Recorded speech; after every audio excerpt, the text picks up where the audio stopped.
Hello అందరికీ. ఇక్కడ మా పాప వంటింట్లో ఏదో చేస్తుంది, ఏం ఘనకార్యం చేస్తుందా అని వెళ్ళి చూస్తే అప్పుడు చెప్తుంది, అమ్మ మన పికిల్ చేసింది దానికోసం వెయిట్ చేస్తున్నాను అని. సో వెళ్ళి చూస్తే మా అమ్మ నా కోసం ఇన్స్టంట్ పికిల్ చేస్తుంది. ఫస్ట్ అయితే మనం మ్యాంగోని చిన్న చిన్న పీసెస్గా కట్ చేసుకోవాలి. ఒక బౌల్ తీసుకొని మెజర్ చేసుకోవాలి ఎన్ని బౌల్స్ వచ్చాయి అని. ఆ తర్వాత ఒక స్పూన్ ఆవాలు, హాఫ్ స్పూన్ మెంతులు, కొంచెం జీలకర్ర వేసుకొని వాటిని మంచిగా ఫ్రై చేసుకొని పౌడర్ చేసి పక్కన పెట్టుకోవాలి.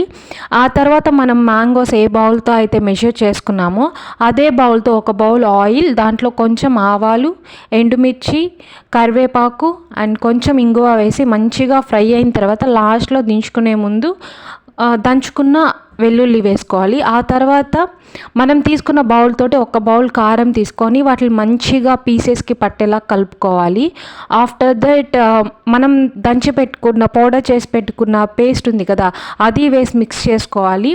ఆ తర్వాత హాఫ్ బౌల్ సాల్ట్ వేసుకొని వాటిని మంచిగా మిక్స్ చేసుకోవాలి. ఇక్కడ పెద్ద మనిషి మిక్స్ చేస్తుంది చూడండి.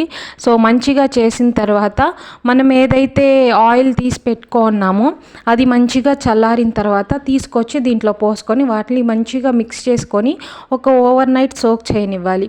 మేము తీసి దాన్ని వేరే బౌల్లోకి షిఫ్ట్ చేసుకొని ఈ బౌల్లో కొంచెం వేడన్నం వేసుకొని మా అమ్మ నాకు, మా అక్కకి, మా పాపకి పెడుతుంది. అబ్బా ఎంత బాగుందో టేస్ట్. ఇన్స్టెంట్గా చేసుకున్న ఇట్లా చేసుకోవటం చాలా బెటర్ కదా. లైక్ కొన్ని రోజులు ఊరబెట్టే కంటే ఇన్స్టెంట్గా చేసుకోవడమే చాలా బెటర్. Subscribe please.